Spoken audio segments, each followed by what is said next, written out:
الله أكبر الله أكبر الله أكبر الله أكبر أشهد أن لا إله إلا الله أشهد أن لا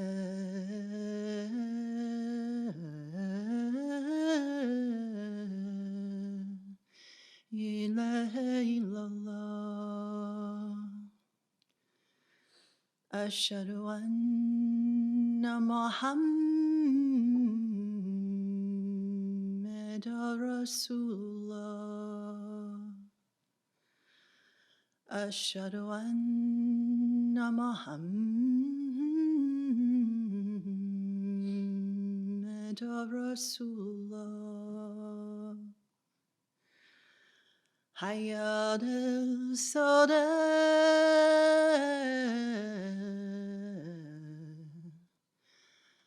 حي على الصلاة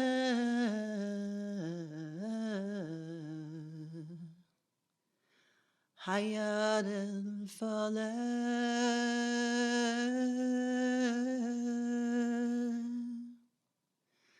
حي على الفلاح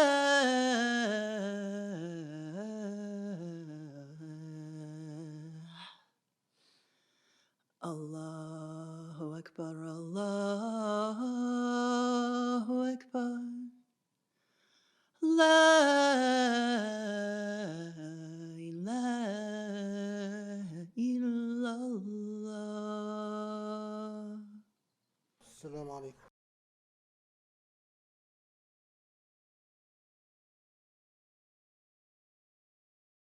الله أكبر الله أكبر الله أكبر الله أكبر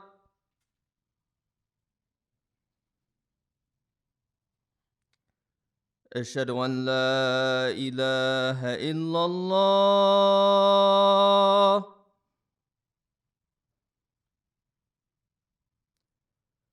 أشهد أن لا إله إلا الله أشهد أن محمدًا رسول الله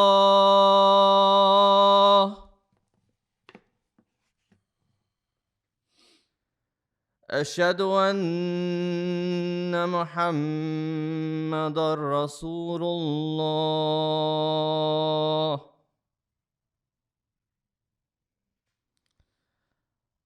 حي على الصلاة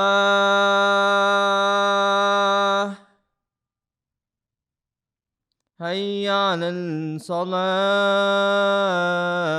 الصلاة حي على الفلاح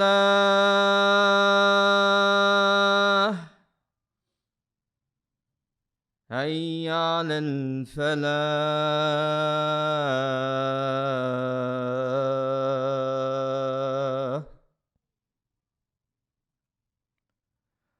الله أكبر الله أكبر لا إله إلا الله.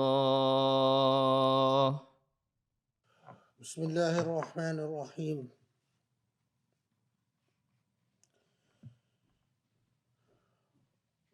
سبحان الله العلي العظيم، والحمد لله رب العالمين، نحمده ونستعينه ونستجيره ونستهديه،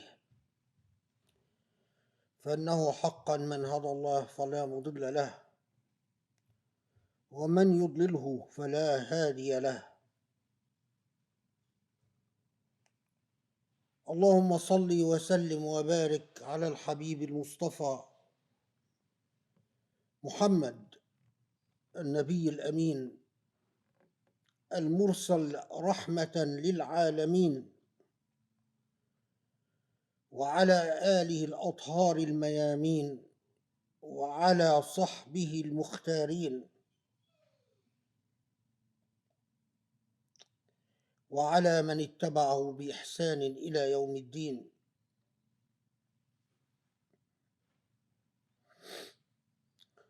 اللهم يا رب العالمين، اللهم لا تزغ قلوبنا بعد إذ أن هديتنا، وهب لنا من لدنك رحمة. اللهم يا رب، اللهم يا علي عظيم، افتح بيننا وبين قومنا بالحق وأنت خير الفاتحين، وآتنا ما وعدتنا على رسلك ولا تخزنا يوم الدين. توكلنا عليك وإليك المصير، فاغفر لنا ذنوبنا وكفر عنا سيئاتنا وتوفنا مع الأبرار. سبحانك سبحانك رب العزة عما يصفون، وسلام على المرسلين، والحمد لله رب العالمين.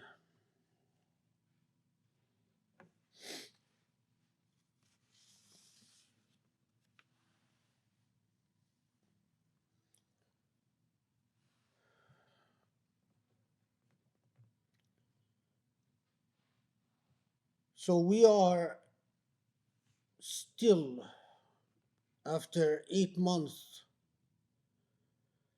stuck in an unrelenting nightmare that will not cease. A nightmare that we can't wake up from. Somehow it has become legitimate, acceptable in the eyes of most of the world that the people who suffered a Holocaust of 6 million dead, or at least the state of Israel representing those people, because I don't buy into the myth that the state of Israel represents all Jews in the world. But anyway, at least in the eyes of those who always treat the state of Israel as a special exception because of the legacy of the Holocaust, it has become acceptable somehow that those who have suffered 6 million dead to exterminate some 2 million people, as if the tragedy is somehow acceptable unless you reach that magic number of 6 million, which is so obscene that even the staunchest defender of Israel would not dare say it out loud, even if in their heart and soul that's what indeed they think. Oh, well, maybe we're killing 2 million Palestinians on top of the millions of Palestinians that we already killed since 1948. But as long as we don't reach this magic 6 million number, somehow it becomes digestible, acceptable. A logic so absurd on its face. It is like one of these mathematical equations that cannot be proven. There are mathematical equations that are known to be intuitively right, although there is no way to prove these mathematical equations. A logic on its face so obscene, so repulsive, that it needs no rebuttal. It is repulsive on its face. And of course,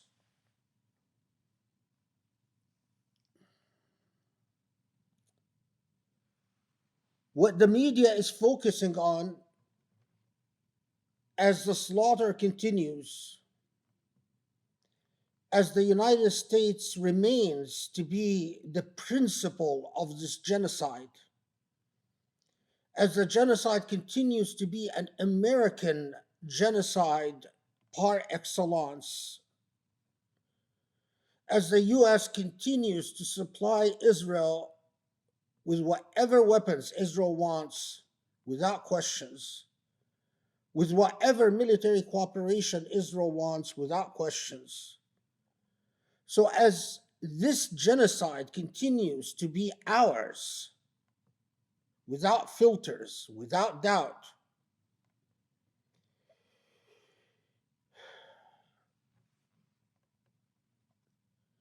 as the onslaught in Rafah continues unabated, Israeli forces just yesterday again laid siege to hospitals and arrested doctors and medical personnel. And God knows what they've done with the wounded. And although mass graves have been already discovered and documented in Gaza, mass graves with the bodies of those that Israel executed after laying siege to other hospitals. So we know what's going to happen to the hospitals that Israel is laying siege to as we speak. And although these mass graves have been discovered and been documented, and it is among human rights organizations, among NGOs, which are normally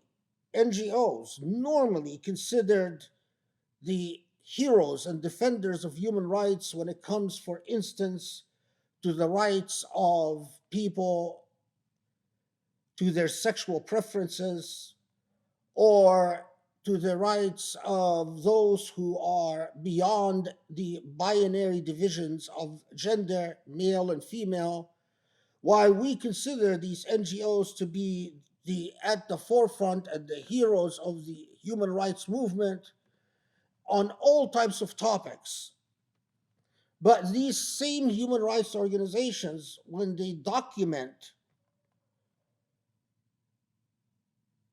the occurrence of mass executions committed by Israel, suddenly the very same people in the very same institutions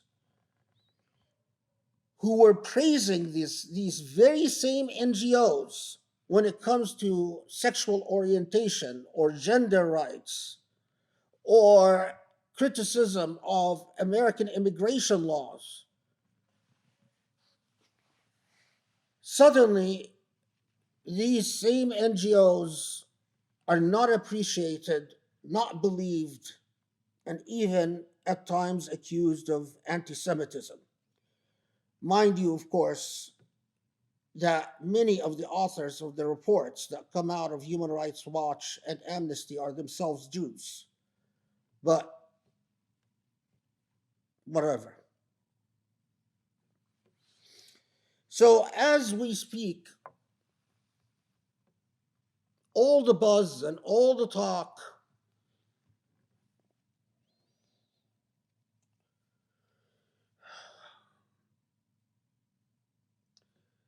is about the International Court of Justice coming down with a decision ordering Israel to halt its siege of Rafah. The decision comes down 14-1. In other words, it's one of these rare decisions by the International Court of Justice where there is only one dissenting voice. But with exceptional unanimity, the International Court of Justice tells Israel to seize its siege on Rafah because of grave concerns that Israel is committing atrocities and serious violations of the laws of war, humanitarian law, and human rights law.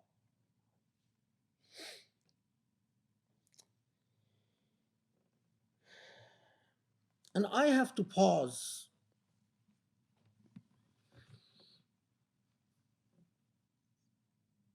I know that if you turn on Al Jazeera, this is all what they're talking about. If you turn on Egyptian media, that's what they're talking about. If you turn on Moroccan media, that's what they're talking about. Syrian media, Iraqi media.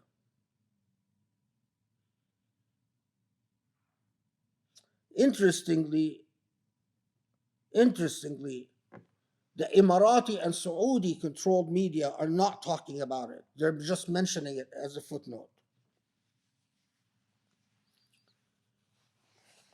You know,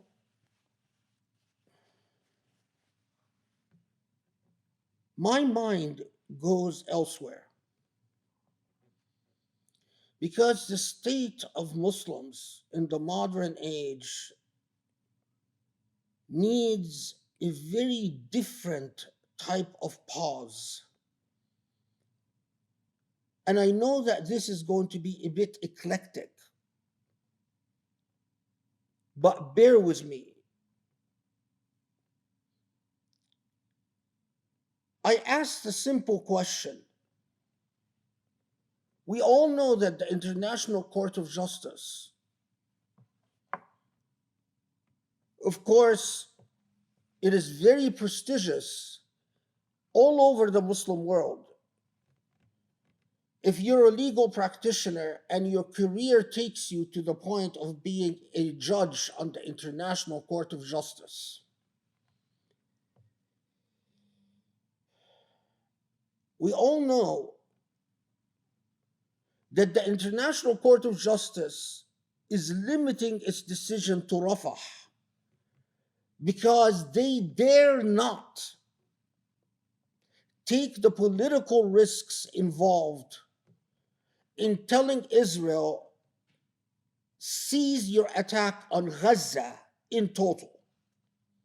So they made the highly political decision to limit their decision to Rafah. And the decision itself, quite frankly, is bizarrely incoherent. It cites all types of evidence that all types of atrocities have been committed, but never conclusively says that atrocities indeed have been committed. And it tells Israel, basically,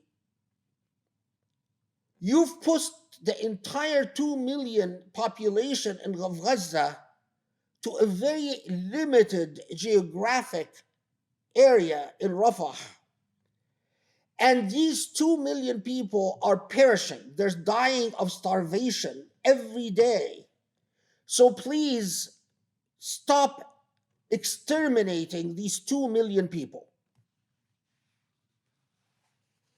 One imagines that the language of the International Court of Justice would have been very different if any party was involved other than Israel.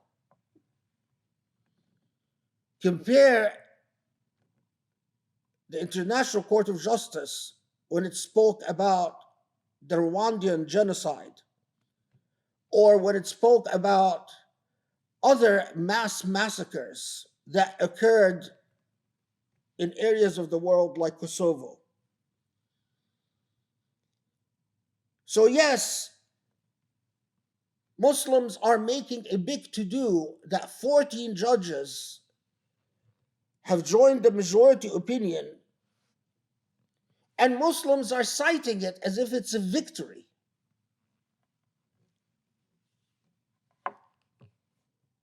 But I come down to, so what? All of us know that the International Court of Justice will issue its decision. Israel has already made it very clear that it plans to completely ignore the decision. The United States has made it very clear that, quite aside or regardless of what the decision is, their support for Israel is unwavering and unconditional. Yes, there are some countries in Europe like Ireland and Spain that said they will recognize the Palestinian state, but the European Ummah in total is loyal to the American Ummah, and the European and American Ummah are bonded in their ummatics. They are truly a single Ummah against all else. And most importantly, we all know that when all is said and done, the International Court of Justice is part and parcel of the European American Ummah. We all know that the prosecutor of the International Criminal Court has been silent throughout this genocide because he got his orders from the American Ummah and the European Ummah telling him to keep his mouth shut, although he's a Muslim. And also, I am absolutely sure that he acts as if he is God's chosen man when he visits his home country, Pakistan, because of the prestige of being the prosecutor for the International Criminal Court.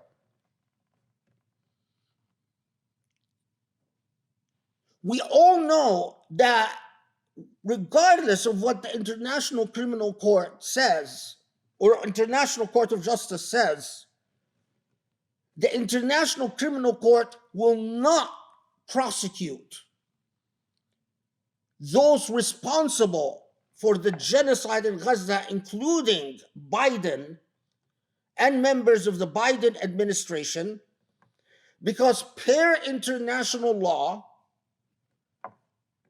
those that should be indicted for the genocide for Gaza are not just Netanyahu and Ben Gvir, etc., but also President Biden and the Vice President of the US and the various members who have played a direct, public, and direct role in the genocide.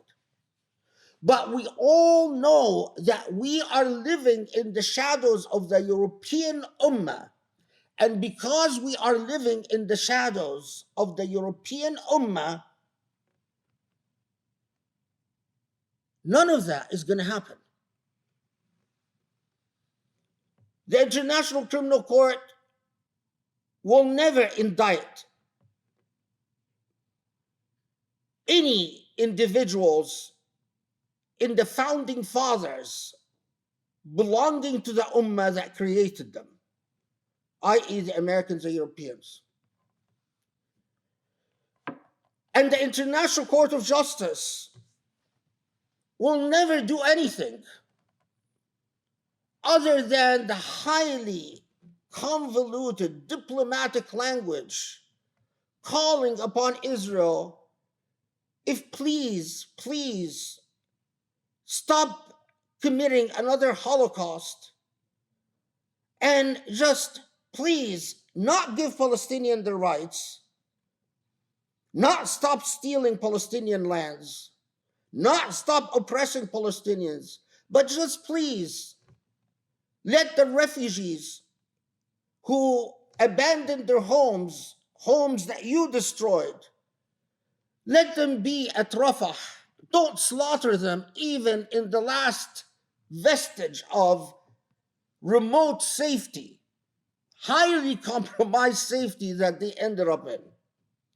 And we all know, despite this theatrical game, what the results will be. We all know that Muslims will talk and pontificate and go on and on. But when all said and done, Muslims will die. And when do Muslims stop dying will never be in the hands of Muslims. It will be in the hands of those killing Muslims.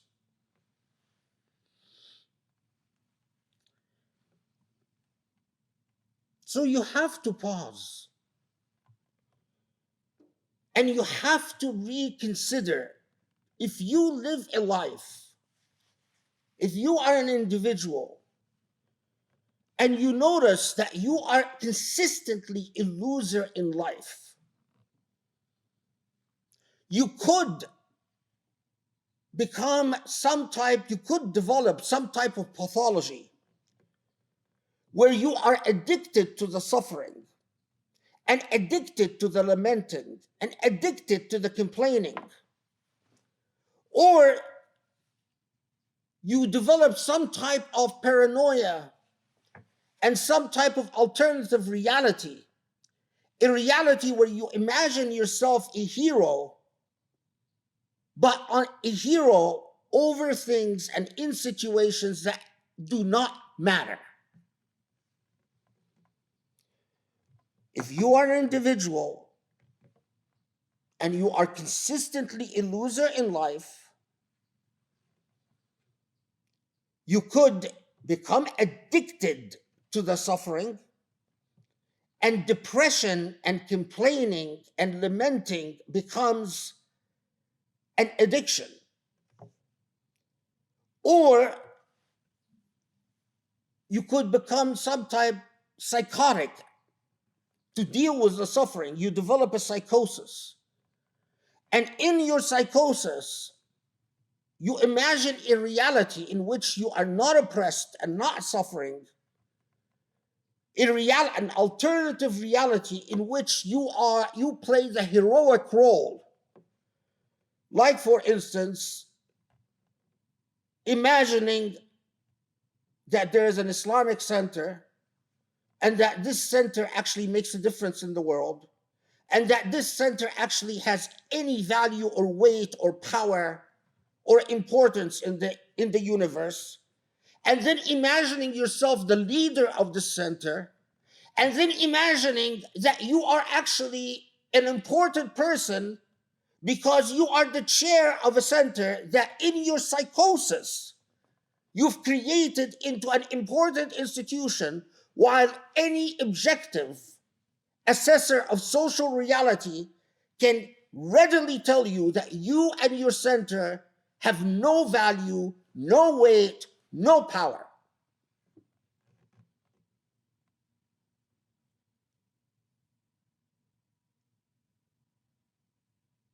But the darkness and the suffering and the misery will never end.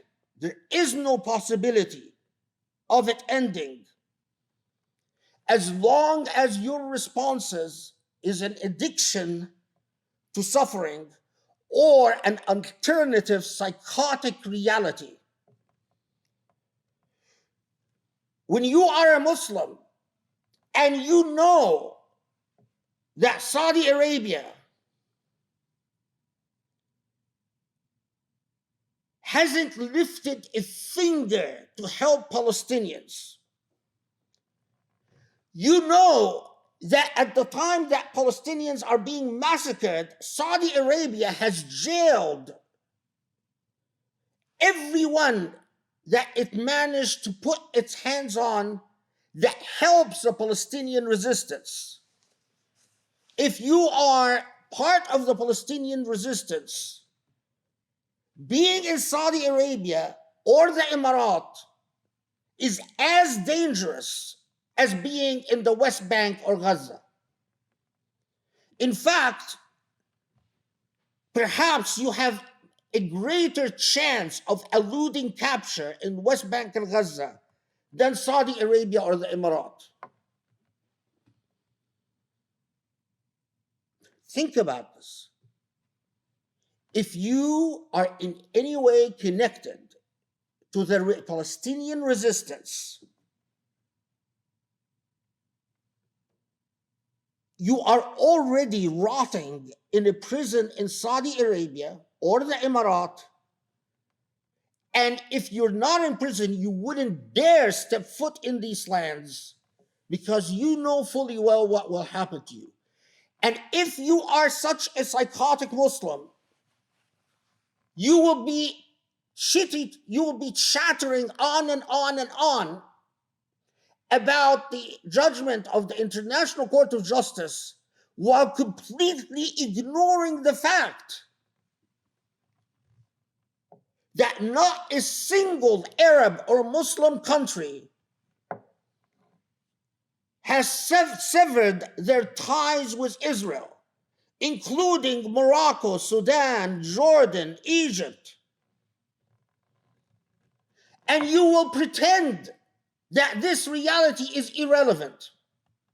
And you will pretend that this reality is irrelevant when it comes to your relationship to the holy sites, or when it comes to a decision whether you travel to Dubai or you do any type of business with Dubai and Abu Dhabi. This is part of the Muslim psychosis.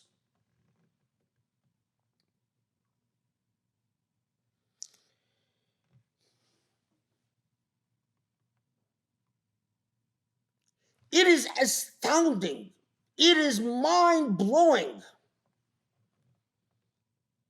that the country that played the most prominent role in the International Court of Justice, even saying anything about what's going on in Gaza, even this highly limited decision of please Israel, stop slaughtering people in Rafah,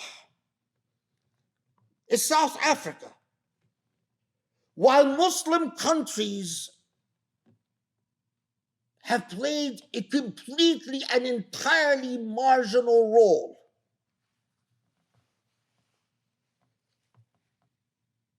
Or no role at all.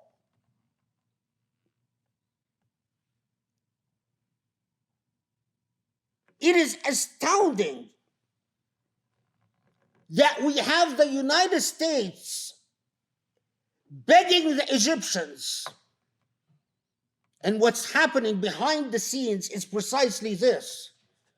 The United States is telling the Egyptian army, please, please, please, stop profiteering, you Egyptian officers, you Egyptian generals, stop profiteering from limiting aid from entering to Gaza, because what the Egyptian army does, it refuses to let aid go through to Gaza unless they're paid. So the United States, in just a meeting with Sisi yesterday, is literally begging Sisi, please, Sisi, we know your generals are greedy and they're crooks and they're corrupt. And we know that you don't give a hoot about Palestinians and all you care about are the dollars you are making, profiteering from the aid that is piled up at the Egyptian side. But please, please, let the aid through. Tell your generals to be less greedy. They made enough millions already. And Biden comes out and says, we've made progress with the Egyptians. Sisi promised me that he will do best efforts to let the aid go through.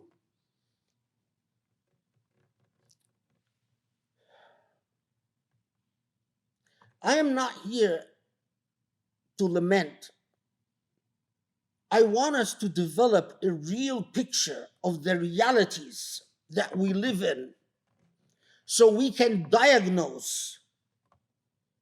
And a cure is only possible if you have a precise diagnosis for what this ummah, because the European ummah has thrived, the Chinese ummah has thrived, the American ummah has thrived, and the Muslim ummah. Recently,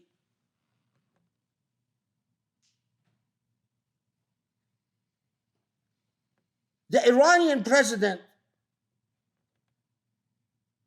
crashed. And I paused to think, Ibrahim Raisi, this man who crashed and who the Palestinian resistance is forced to do business with and to rely on because their Muslim and Arab brethren have abandoned them. They can't rely on the Egyptians. They can't rely on the Emiratis. They can't rely on the Saudis. They can't rely on the Jordanians. So they have to deal with someone like Ibrahim Raisi. And when you pause and you think that the source of a lot of rhetoric that speaks the truth about the plight of Palestinians, his hands are covered in the blood of the people he sentenced to death when he was appointed a revolutionary judge. Ibrahim Raisi now is with his Lord. But the number of people that he sentenced to death, and this is part of our unrelenting Muslim reality, that even our quote-unquote heroes are bloody, tyrannical, ugly. Those who sit there and talk about what Allah and His Prophet said, they're dirty. And then in my mind, to unpack a picture of this reality, I go to an incident that took place much earlier, even before Palestine fell, and around the time that Jerusalem was reconquered by the European Ummah, as the Muslim Ummah sat there watching, exactly as they're watching the genocide unfold in Gaza. أقول قولي هذا أستغفر الله لي ولكم وأسأل الله يستجب لكم. بسم الله الرحمن الرحيم وسبحان الله العلي العظيم والحمد لله رب العالمين. اللهم صل وسلم وبارك على محمد وآله وأصحابه ومن تبعهم بإحسان إلى يوم الدين. The incident that I've been reflecting on as I reflect on the state of the Muslim Ummah in our present historical moment. Joe, our friend here at Usuli, and the editor of the Prophet's Pulpit and the editor of the Tafsir, before he went back home, recommended that I read a book that I finally had the opportunity to finish. The book is called The Orphan Scandal: Christian Missionaries and the Rise of the Muslim Brotherhood.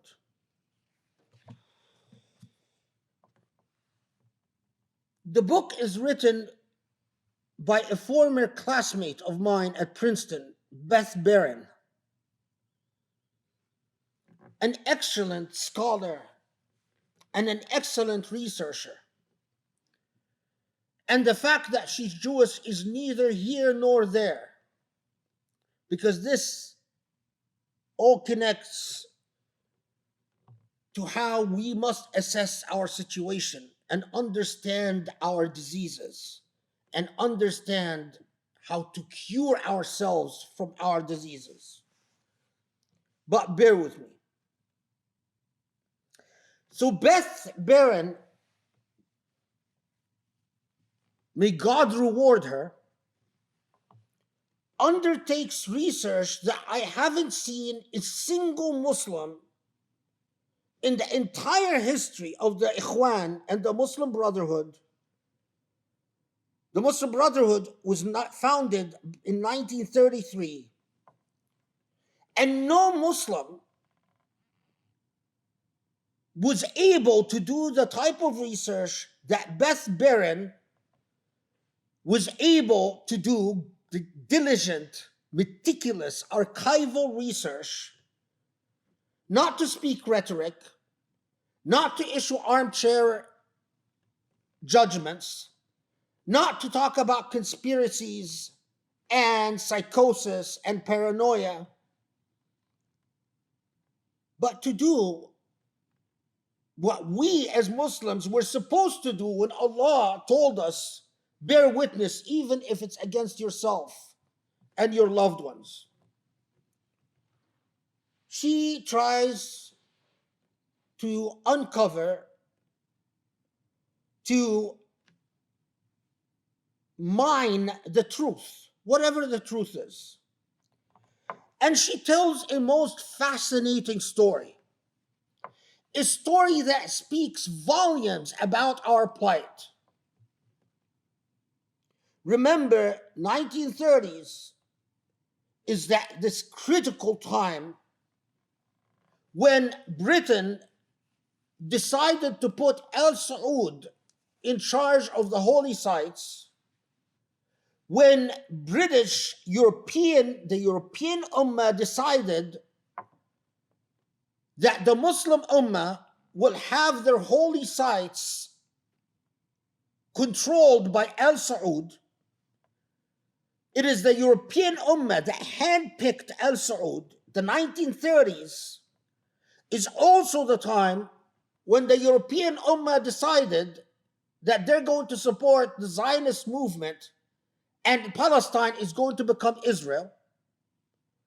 Mind you, this was before the Holocaust and before World War II. 1930s is also when Jerusalem fell, when British forces and Australian forces, supported by Muslims serving under the British and Australian forces,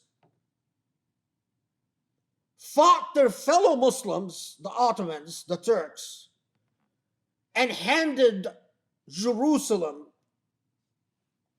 over to Europeans. So while all of this is going on, there's something else that is happening in the 1930s and has been happening since the 1800s, and something that happened again after the US occupied Iraq, and something that the European Ummah has been diligently doing to the Muslim Ummah,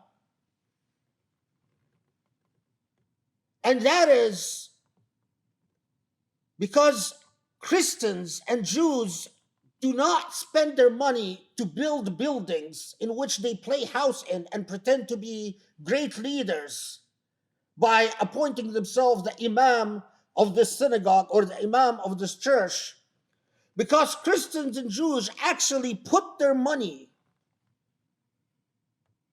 donate, put their money where it makes a difference.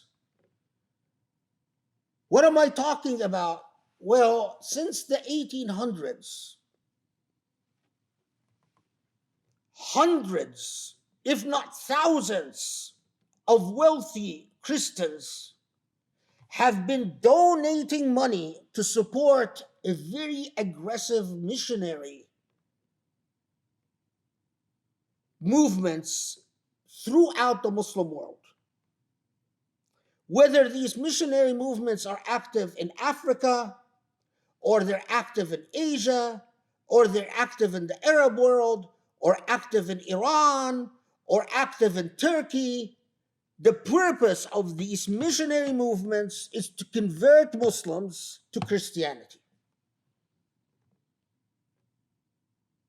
Now, the reality though, and now let's take the example that Beth Barron talks about in her book.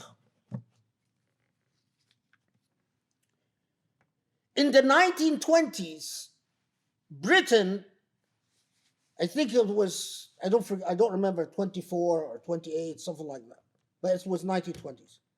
Britain tells the Egyptians, you're independent. You know what? We're not going to manage your country for you anymore. And Britain officially gives Egypt its independence.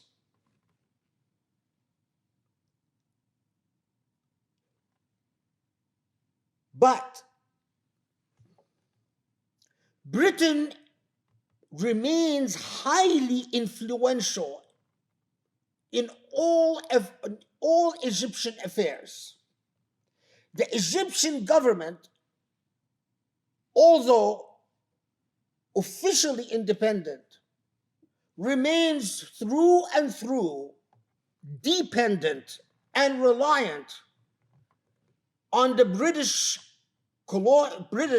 power, on England, Great Britain, as they often refer to, on all types of issues and all manners. Exactly like Egypt is dependent on the US today, and Saudi is dependent on the US today, and the Emirat, and Jordan, and Morocco. So much so that those in charge in Egypt cannot dare tell missionaries, stop converting our people in our countries. Because what the missionaries were doing is that they noticed that Muslims were not taking care of their poor, and the Muslims were not taking care of orphans, and there were numerous street children, and so they built schools and hospitals to take care of those who are uncared for and to convert them to Christianity. And it was extremely successful in Iran, in Syria, in Algeria, all over Africa, in countries like the Philippines. I underscore, this was all donated money by devout Christians who wanted to see the word of Christ spread everywhere. So these devout Christians operated in Egypt, and the Egyptian government, exactly like today, is so powerless that they do not dare tell the missionaries anything that the missionaries don't want to hear. No prime minister in Egypt, not the Egyptian military, not the Egyptian police. So an incident unfolds that sometimes tells you how the most innocuous events in history can make all the difference. There is an orphan girl called Turkiya Hassan, a poor orphan girl, picked up from the streets, put in a missionary school, and expected to convert from Islam to Christianity. Turkiya Hassan, during the visit, I forget now, I believe it was a Swedish minister or it was a European minister. I don't remember if it was Swedish or Danish or. But during the time this guy is visiting the orphan, Turkiya Hassan refuses to stand up and honor the bishop. She's basically said, I am a Muslim, and why should I stand up to honor that bishop? When she does that, she is physically assaulted, she's beaten, she's caned as punishment. The amazing story that Beth Barron tells is how Muslims everywhere were outraged when they found out that this poor Muslim orphan girl was physically punished when she basically refused to convert to Christianity. And then it came out the extent to which orphans and the unhoused or homeless street people are converted to Christianity, and the extent to which the Egyptian government cannot even punish or prosecute any European for assaulting a Muslim Egyptian girl in her home country. The incident was so painful and so offensive that, as Beth discusses, it was in truth the birth moment for the Ikhwan or the Muslim Brotherhood movement. Mind you, the Muslim Brotherhood was founded in 1928 in Ismailia, Egypt. So a few years before that critical date, 1933. But as Beth shows, it is this incident that made the Muslim Brotherhood say, well, why is it that it is the missionaries that are building schools and hospitals to take care of the poor? We Muslims should do it. And what the Muslim Brotherhood at that point, all their objectives was, why don't we help the poor so they don't convert to Christianity? Why is it that we Muslims are sitting and watching as Christian missionaries are converting people in our country? Why don't we train Muslim missionaries not to convert Christians, but simply to keep Muslims Muslim? But the remarkable and that second goal that the Muslim Brotherhood had was to fight British colonialism, especially in the Suez Canal. Now, Beth makes a big to-do of the fact that the Muslim Brotherhood imitated missionaries in building schools and hospitals.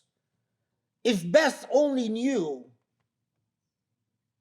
how lengthy and deep a tradition the Ikhwan pulled from, not from Christian sources, but from the Awqaf tradition. She doesn't know about the Awqaf tradition, and I don't blame her. She's just a researcher taking care of her topic. But the sense of insult and pain ignited and energized so many Egyptians and Muslims all over the Muslim world to say, yes, you know, the Ikhwan are right, the Muslim Brotherhood is right. Why aren't we helping our own people? Why aren't we doing anything about Christian missionaries who are so generously supported? We all know that our governments are entirely effective because our governments are like Ibrahim Raisi, the Iranian president who crashed recently. What they do is oppress their own people. They're not interested in helping the poor and downtrodden. And the poor and the downtrodden in your country are a ticking bomb because they can be exploited by whoever will help them. While you are just a political dictator, a tyrant, an oppressor, disconnected and remote from your own people. The other part of the story that best tells and that speaks volumes about our plight as Muslims is how the Azhar was entirely ineffective and useless in dealing with the plight of Christian missionaries. All the Azhar cared about is how does it look. But what the Azhar was consumed with, exactly like Muslims today, is a feud between the former rector of Al-Azhar, Al-Maraghi, and the present rector of Al-Azhar, Al-Zawahiri. And Al-Maraghi and Al-Zawahiri do things not for the sake of this poor Egyptian orphan, Turkiya Hassan, not because they really care about the orphans or what happens to them, or those who are being converted to Christianity. It is a feud between Maraghi and Zawahiri. They are both competing, I don't know, for reputation, for power, for whatever. And the feud goes on, so they do things, but they do things to tick the other off, to piss the other off, not to do any help Muslims in reality.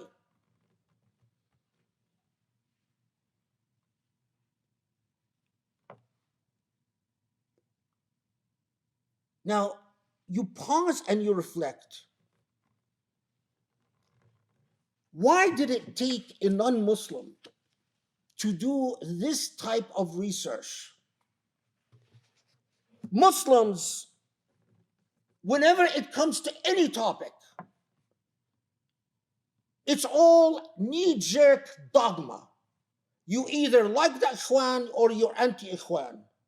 You either like Hamas or you're anti-Hamas. You're either like the Shia or you're anti-Shia. You either like the Mu'tazila or you're anti-Mu'tazila. You either like Hizbullah or you're anti-Hizbullah. You're either pro-Sufi or you're anti-Sufi. This is exactly how a losing people, a broken ummah, thinks and acts. So when it comes to directing our resources, all our resources go in interfactional fighting and interfactional competing, not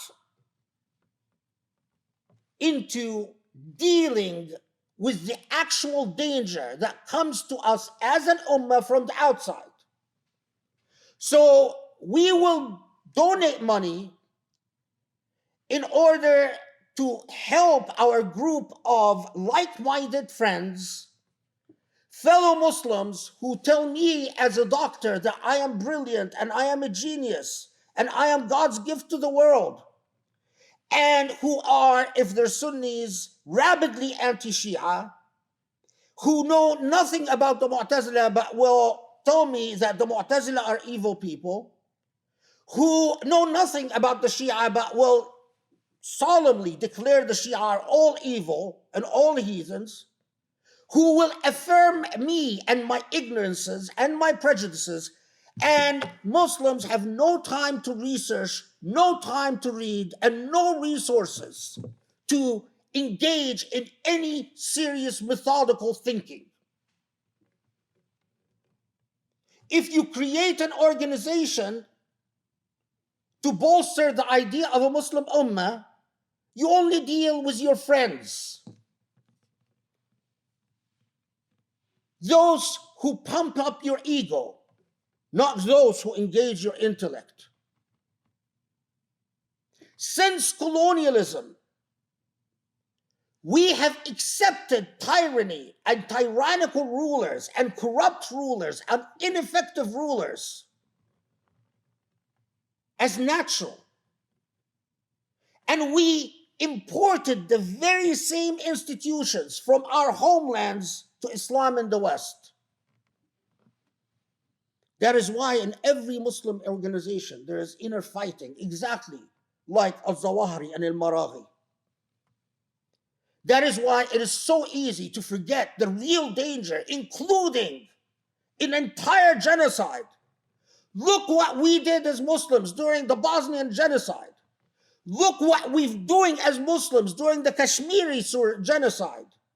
Look what we're doing as Muslims during the genocide of the Rohingyas. And let's not even get into the genocide of Muslims in China and how Muslims changed nothing in the way we think of resources, nothing in the way we build institutions, nothing in terms of even who we listen to. Irrational human being. I repeat again, irrational human being. If they see that they are a loser in life, they say, well, let me go back and see what I've done wrong and try new routes and new things. So if we were rational, we would say, you know what, for the past 20 years, we've been dealing with the same institutions, listening to the same people, hearing the same rhetoric, the same dogma. Maybe it's time we start exploring new things. But no, we are not irrational people. We are a traumatized people who have become plagued with psychosis. Socio-psychological ailments.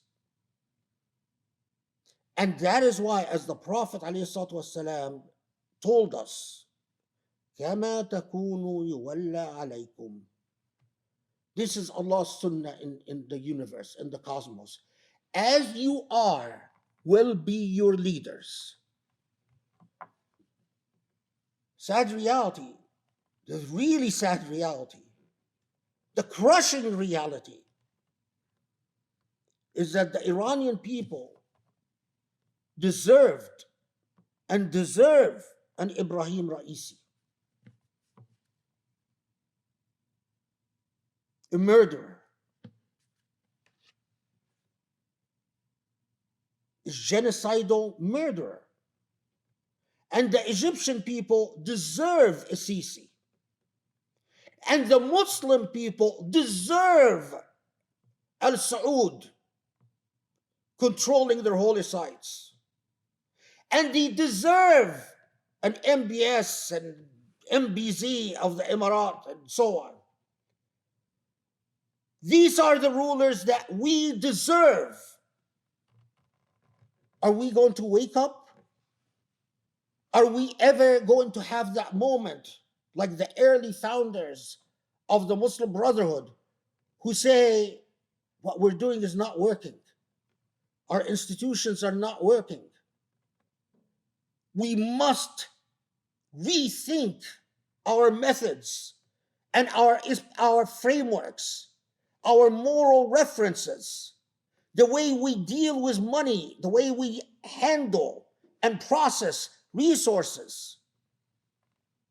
Why does Allah allow genocides? Well, the victims of the genocide are rewarded by Allah in ways that will make us in the final day envious of them. We will stand there in the final day and say, your suffering has earned you such favor, but your suffering has condemned us in ways that we truly plead with Allah to forgive us, because it could be our damnation. But aside from that, has the genocide taught Muslims anything? Has it woken up Muslims? Has it made the Muslim millionaires who cut checks to the same freaking institutions that have been around since the 70s? Institutions that are entirely ineffective, useless, a waste of money. How many Muslim millionaires have decided, well, we've been donating since the 80s to such and such organization, nothing has changed. Maybe we should start exploring even those who these same institutions have been telling us, don't go near them, be scared of them. They have bid'ah, astaghfirullah, they have innovations. Maybe it's time you go to the innovators. Maybe it's time you find the revolutionary thinkers, the paradigm shifters. Maybe it's time you treat yourself of your social psychoses, because the consequences have been speaking for themselves, testifying against us as Muslims, time and time and time again. For those who ummatics, maybe it's time you listen to people that you consistently marginalize and exclude, instead of indulging in the intoxications of jargon and dogma without any real understanding of anything. Maybe it's time. Welcome, Salah.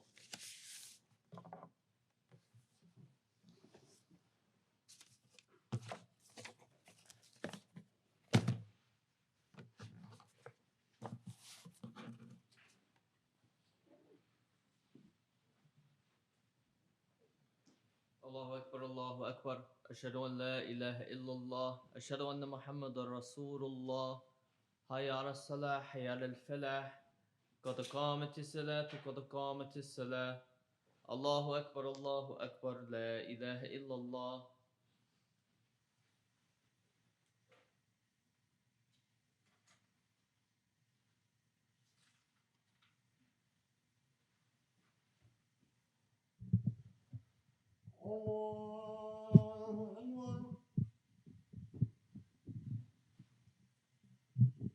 بسم الله الرحمن الرحيم الحمد لله رب العالمين الرحمن الرحيم مالك يوم الدين إياك نعبد وإياك نستعين اهدنا الصراط المستقيم صراط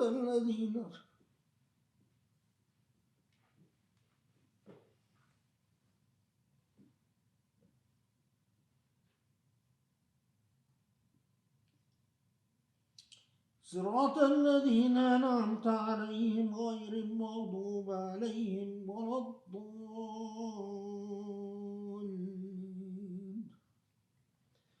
آمين يا أيها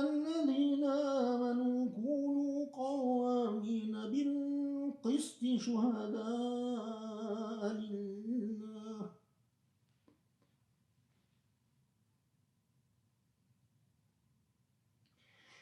قوامين بالقسط شهداء لله ولو على أنفسكم أو الوالدين والأقربين إن يكن غنيا أو فقيرا فالله أولى بهما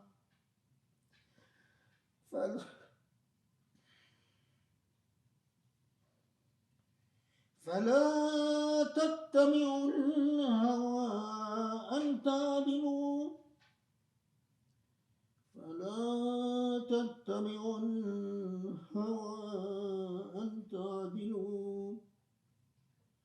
وإن تلووا أو تعرضوا فإن الله كان بما تعملون خبيرا يا أيها الذين آمنوا آمنوا بالله ورسوله والكتاب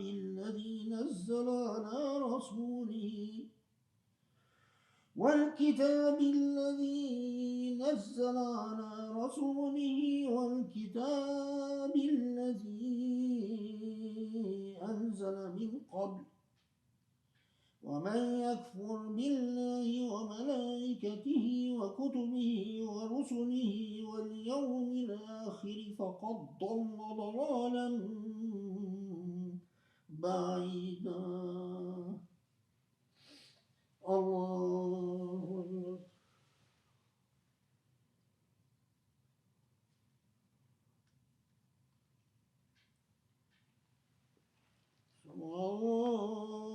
الله حمده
بسم الله الرحمن الرحيم الحمد لله رب العالمين الرحمن الرحيم مالك يوم الدين إياك نعبد وإياك نستعين اهدنا الصراط المستقيم صراط الذين أنعمت عليهم غير المغضوب عليهم ولا الضالين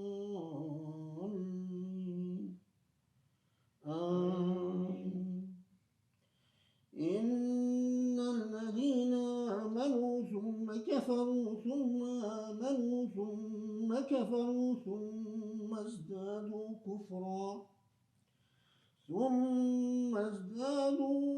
كفرا لم يكن الله ليغفر لهم ولا ليهديهم سبيلا بشر المنافقين بأن لهم عذابا أليما الذين يتخذون الكافرين أولياء من دون المؤمنين أيبتغون عندهم العزة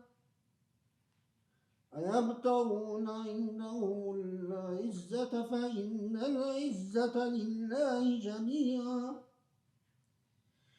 وقد نزل عليكم في الكتاب أن إذا سمعتم آيات الله يكفر بها ويستهزأ بها فلا تقعدوا معهم حتى يخوضوا في حديث غيره إنكم إذا مثلهم إن الله جامع المنافقين والكافرين في جهنم جميعا. الله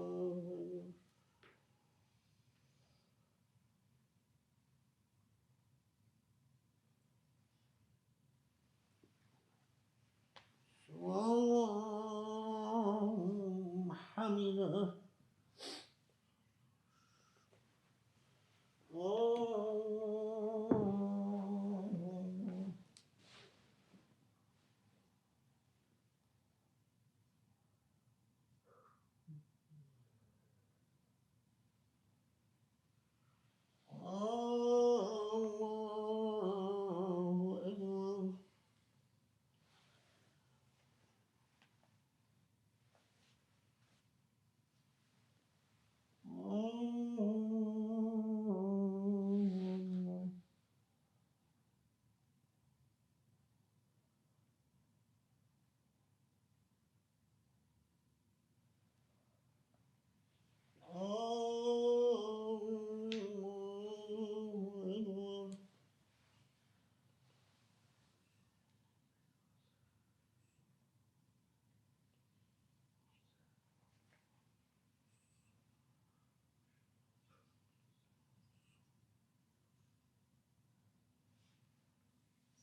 السلام